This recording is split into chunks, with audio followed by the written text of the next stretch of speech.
Well, hello and welcome back. I'm Mark Merritt, and I wanted to take just a few minutes with you and just kind of give you an idea and focus on a little bit something different today than we normally focus on. And so, what I'd like to do today is I want to tell you a little bit of story, and as many people that know me, I'm kind of the storyteller. So I'm going to spend a little couple minutes today and share with you something that I think is that you might find helpful as well as I did as I went through the process. And so what I'd like to do is tell you a little bit about my very first marathon that I ever competed in. And with that first race, the first marathon that I ever did actually came, I kind of need to rewind just a bit so that you have a chance to really kind of see a little bit more to it. And how did I get to that point? First of all, I'll tell you that when I was a young kid, when I was 9, 10, 11 years old, I started having some pain in one of my hips, which sounds kind of normal. Kids have growing pains and they're doing things and they're out running and that kind of stuff. Long story short, we won't go into that one on this particular time, but I ended up having a pretty rare bone disease. And I remember at that point, I was actually stumbled across an article. I think I was probably 12 years old when I came across this article.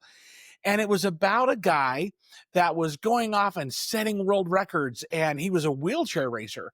And the doctors had told me at one point that there could be a chance because of that bone disease that I might one day end up in a wheelchair. Because I'm finding and stumbling across this article, I'm reading about this guy that's going off and setting world records, and he's doing some amazing things, and he was racing in wheelchairs. And I thought, man, if ever I'm in a wheelchair, I want to be like that guy. So fast forward a lot of years, and I was in a really bad accident. And so after that accident, the first race I did was actually a 5K in Pleasant Grove, Utah. They call it Beat Beethoven, which is where, if I remember correctly, and those of you in Pleasant Grove, if I say it wrong, please let me know. But I believe the race was called Beat Beethoven, and they actually played Beethoven's Fifth, and which is a long symphony, and you had to complete the 5K within that time period. I had no special equipment. I had nothing. I had an everyday wheelchair after my accident. I was in a wheelchair. And so I'm actually training and doing stuff and just doing this 5K from just an everyday wheelchair. And I actually did it. I got done. I beat Beethoven, which was really kind of fun. The really cool thing about the Beat Beethoven is they had a pace runner, and then they would go along, and on the back of his shirt, it said, if you can read this, run faster. And he had a Beethoven wig. So it's flopping around, and, and he was just there, and it was great to see that. And fortunately, I only saw the back of his shirt once, and then I was able to get ahead and to finish the race. Well, I'm sitting after the race, and I'm just hanging out, and really it's the first ever kind of race I've done like that. It was 5K, and I'd never even thought of doing a 5K or any kind of running that I could do because of that rare bone disease I had as a kid. Caused some struggles with one of my hips. And so I always thought that's just not going to happen. I'm not going to stress about it. But next thing you know, here I'm in this 5K, and I'm done, and I'm just kind of basking in. I did something I didn't think I could do. And while I'm sitting there, this young kid comes up, and he's got Down syndrome, and his name, I found out later, was Kai. And Kai comes up, and he starts playing with my wheelchair and doing different stuff. And I don't know who this kid is. I'm really kind of baffled. And he just was uninhibited about a chair, which in reality, a lot of kids were. But he came up and just hung out and wanted to just touch my chair. He climbed up on my lap, of all odd things. I'm sitting at this park, and I'm like, whose kid is this? And this young lady walks up, and she apologized. This was her son. And she apologized that, hey, I'm so sorry. His grandpa's in a chair, and he's just really comfortable.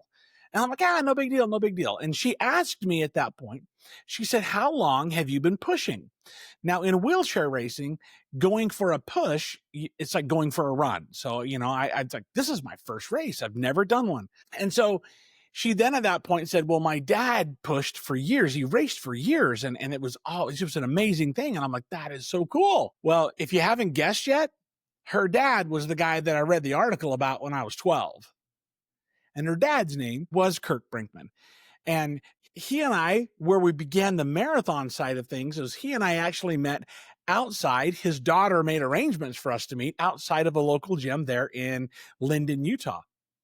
And it was really the first time that it'd been months since my accident, that I actually sat knee to knee and really felt like I had connected with somebody that understood some of the struggles that I had with that adaptation of, I'm in a wheelchair and life has changed and all that. And so he actually spent some time, and it was really great to have a few minutes with him to be able to really kind of see and have someone understand where I was at. And so during our conversation, we were talking about, I just finished this 5K, and he suggested, he obviously a big wheelchair racer advocate. He wanted to go over to Brigham Young University, and he had a friend of his there named Keith Barney, who was in the recreation department. And he said, let's go over and meet with Keith, and we can kind of see what a racing wheelchair can get you in a chair. And I'm thinking that would be fun. And so we turn around and we get over to BYU, and they had the Smith Field House. Those of you that are at BYU, the Smith Field House it's been there forever.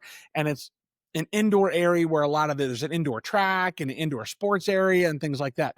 And so Keith had brought over a racing wheelchair, which in reality, I'm a lot bigger than the average guy that does those. So I couldn't get my butt really comfortable into that racing chair, because it wasn't made for me, right? It was just a chair that the school had. And I got in that, and it wasn't super comfortable, but it's like, okay, kind of cool.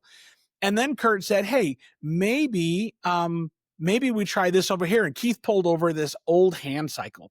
And so it was really kind of this really interesting thing. So to give you an idea, here's Kurt. He's a Paralympian that's won gold medals. He was the first guy to ever finish the Boston Marathon in an everyday wheelchair. I mean, just in a wheelchair, period. It was just an old metal, of course they're metal, just an old hospital kind of looking wheelchair. And I'll have that up. You can see that picture of it right now. And there's just some hospital looking wheelchair.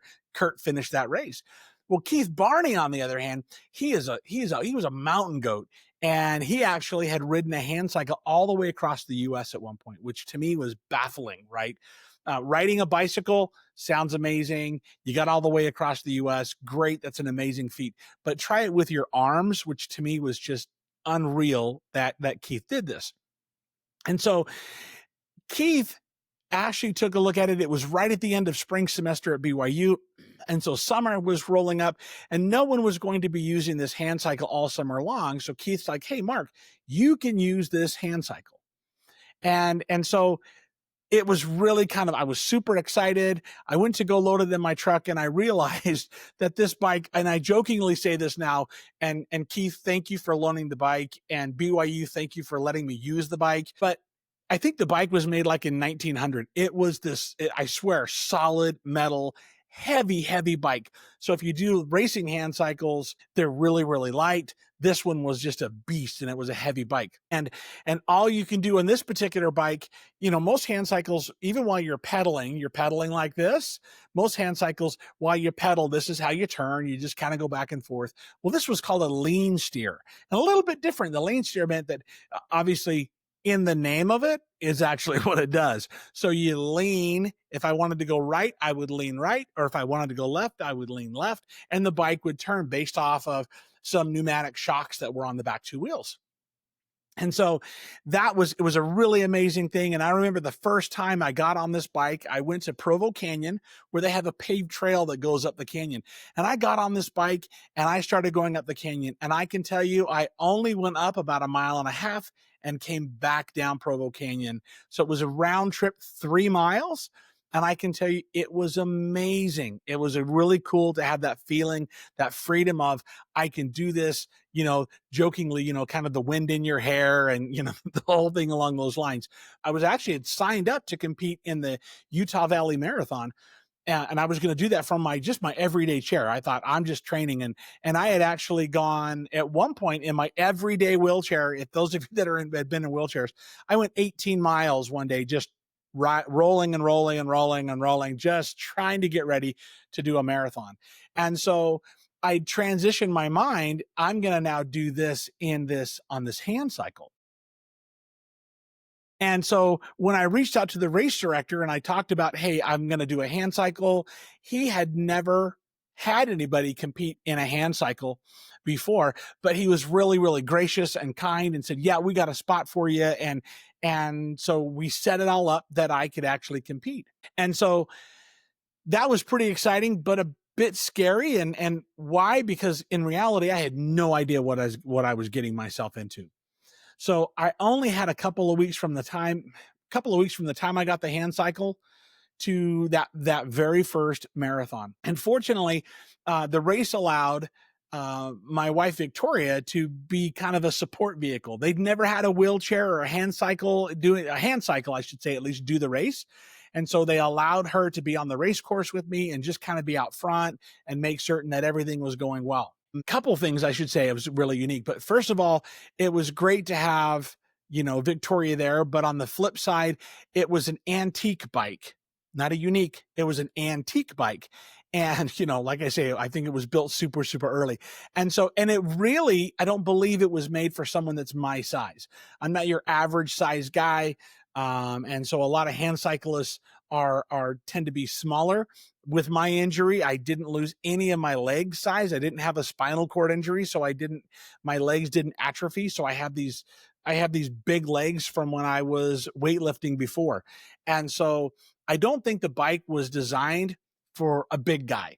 And so it consistently and constantly had issues. So something would break and this would break and then that would break. And fortunately, I had right in the area where with Elevate Rehab there in Orem, Rich Hart, actually, there was a bike shop right next to him. And so he and the bike shop owner got together and we just kept putting this bike back together. And, a spoke would break or the pedal would come off or, just a myriad of little issues that happened. And so they were able to really, really kindly keep the bike in running order. And so the morning of the race, it's actually that particular race. It was long enough ago for Utah Valley. They actually started halfway up Provo Canyon and then it came down Provo Canyon, and I won't go to the details, and it turned on this street and turned on that street because most of you are going to go, I don't care. So it started halfway up a canyon and ended up following pretty much down a river all the way down to Utah Lake and then back up into the south end of Provo. And so as we're going down Provo Canyon, the lean steer bike, I learned later on, the lean steer bike is not designed to go fast. As I'm going down the canyon, all of a sudden it started wobbling and the whole back end of that bike would shake. And then I'd have to put on the brakes and slow down. I found that its top speed was about 30 miles an hour before the bike started to panic. And so at that point, I just kind of kept putting the brake on. Provo Canyon's got some steep places, so it easily wanted to go faster, but we just kind of kept things at a really close speed. Victoria was fortunately able to be there consistently on the race with me. And so as with most marathon races, they begin early in the morning when it's cool and it's still dark. As I mentioned before, the canyon is mostly downhill. And so by the time I got out of the canyon and I got down to where I'm joining along near the river, I found that what happened is as I'm doing turns onto bridges and down the path and things like that, I would have something break. And and I still remember as I'm pedaling along, and these pedals, they're just holding your hands. They're designed to be for hand cycles. And they actually had a stem that went in it. And for whatever reason, a little O-ring, I guess, came off. And all of a sudden, as I'm trying to pull really hard to get the bike to turn, because you think you're going to turn with the handles, the whole pedal came off. And I was like 6, 7, maybe 8 miles into the race of 26 miles. And I'm looking at this pedal in my hand going, oh my gosh. So I put the pedal back on and I get pedaling some more. And I remember going over this bridge over the Provo River. And all of a sudden I hear ping. And then I look back and a spoke on the bike on the rear wheel broke. And every now and then you would hear that. So by the end of the race, I ended up losing 5 total spokes off the wheels. And I'm really surprised that they just kept on going, but they did. And so there were entire sections of the race that actually Victoria could ride along with me. She was driving along, but there were whole sections. There was quite a distance of the race that there was no support because it was on a paved path following the river and there's no road that follows that. And so Victoria leapfrogged ahead of me, and while, to meet me where the path came out down by Utah Lake. But during that time from Provo Canyon all the way down to Utah Lake, I'm just pedaling along, working the best I can, spokes breaking, handle not staying in place, and I'm just keeping going, and I am exhausted. So one of the things that I had to do during that race is they have what's called performance gel. And if you don't know what that is, performance gel, it can be they can either be gummies or whatever, but it's just sugar. It's like taking a sugar pill, and you're going to dissolve that, and it helps keep the glycogen in your blood up so that you can keep going. And that's the thought process behind it. And so while I was going down along the river somewhere, and I had a little vial of it, just a little bottle that I'd filled out of the big bottle that I had. And somehow I lost that. And I had no idea where it was, but I just kept riding. And I finally came out to the road where Victoria was. And as I'm riding along, she sees me, she pulls in front. We start riding up towards the finish line, which is the south end of Provo.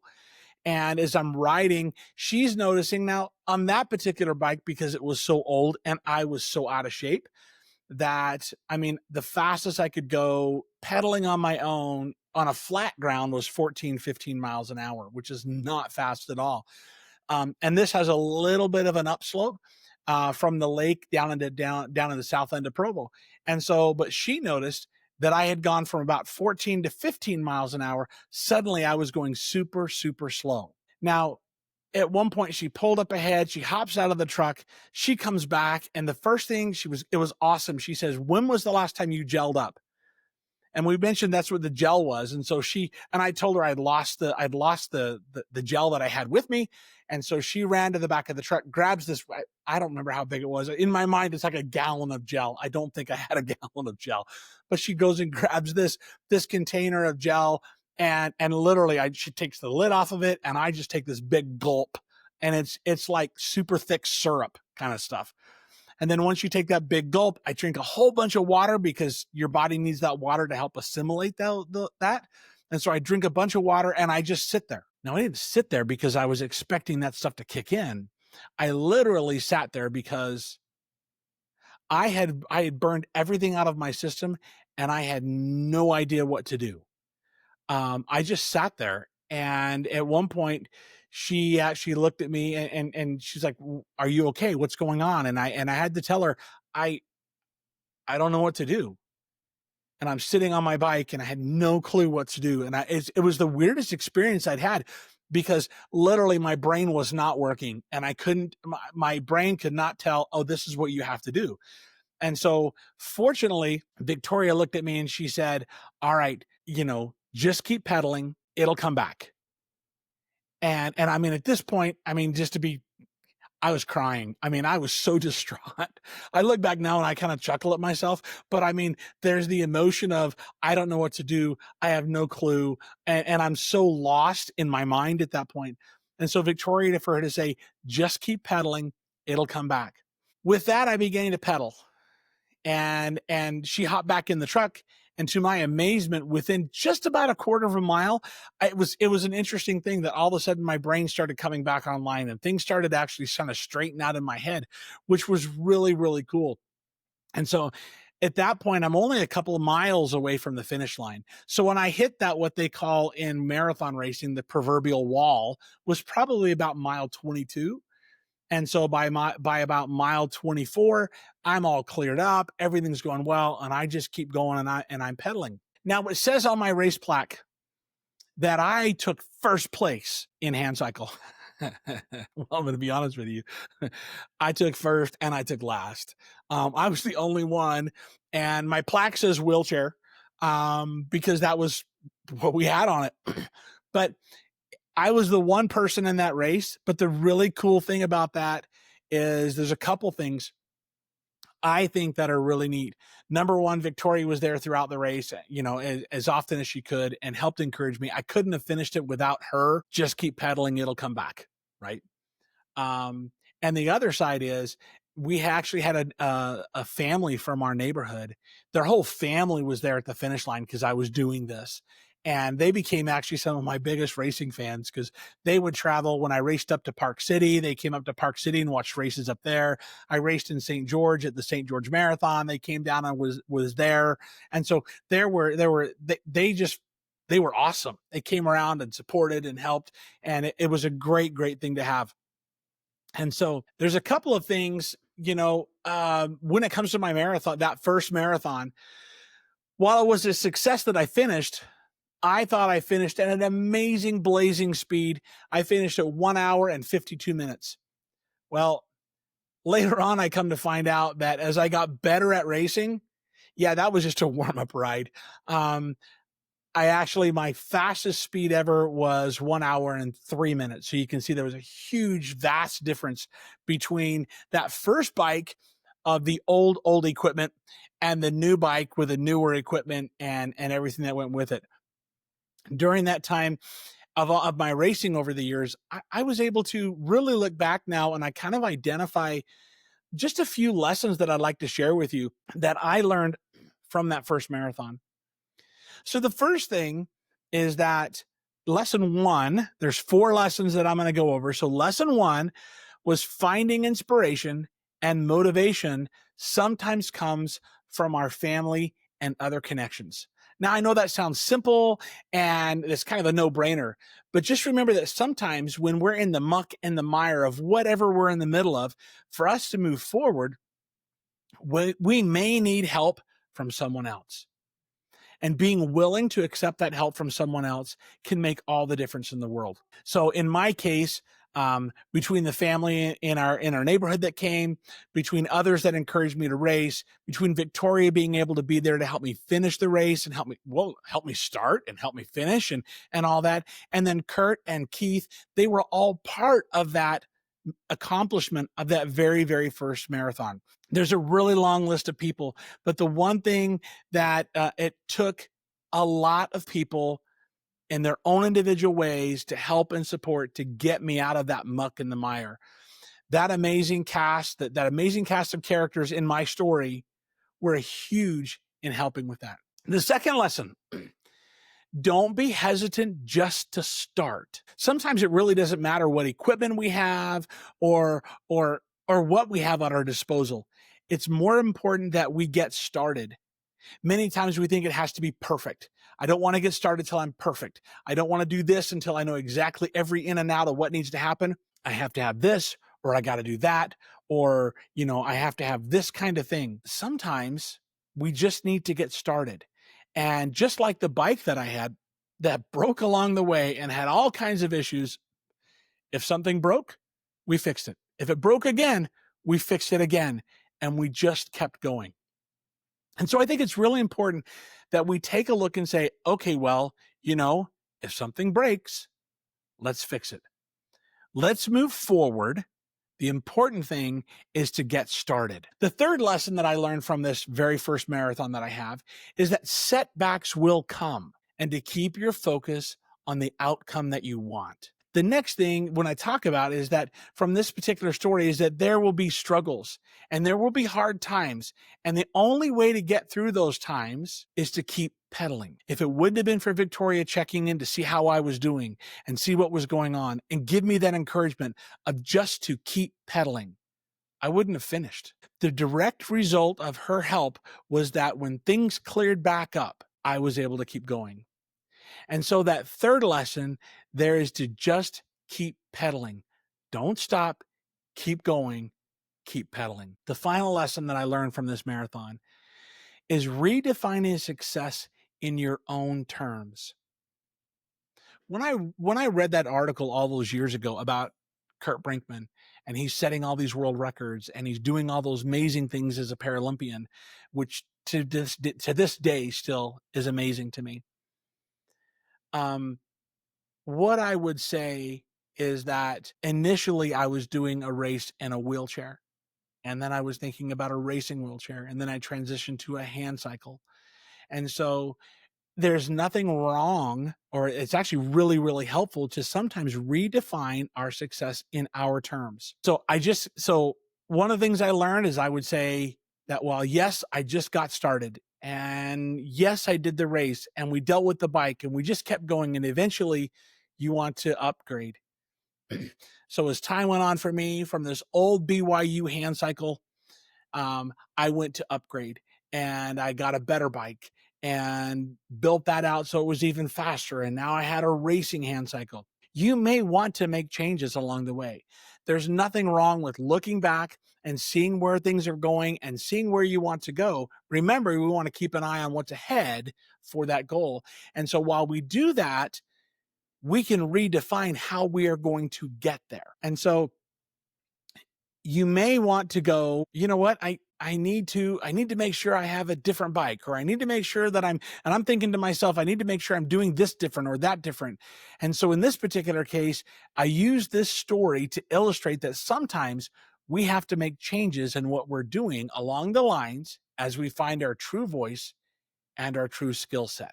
So along those lines, we're going to be beginning today with rebranding and creating a clearer focus for the channel. Double Helix will be changing over to knee, where the magic begins. The focus will still be on connections, though with a slight wrinkle on how we film and deliver the episodes.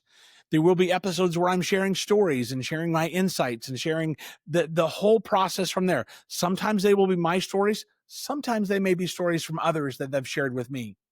We will still have guests on and to be able to share their stories on how all it ties together as well. We want to make certain that the content that we're delivering, actually by the time we're done with each episode, and they're going to be a much shorter, a couple things are going to happen. Number one, you're going to hear a great story. Number two, you're going to know 2 or 3 things that you can do from that story that will help you in whatever journey you're in. And number 3, we're hoping that you will find this content valuable to you and that you find in a way that you can share with others. Our goal is to be able to make certain that others in the world, others in our community, and others who we associate with can find ways to have healthy connections and to meet those and grow those together. So I'm super excited to be able to launch Knee to Knee. This really, really applies to the kind of the focus that we had initially in the show. And so we're really happy to be able to rebrand it to follow this. And I hope that you'll continue to stay with us and join us as we continue on this journey. And we will catch you on our very first episode in just a couple of days.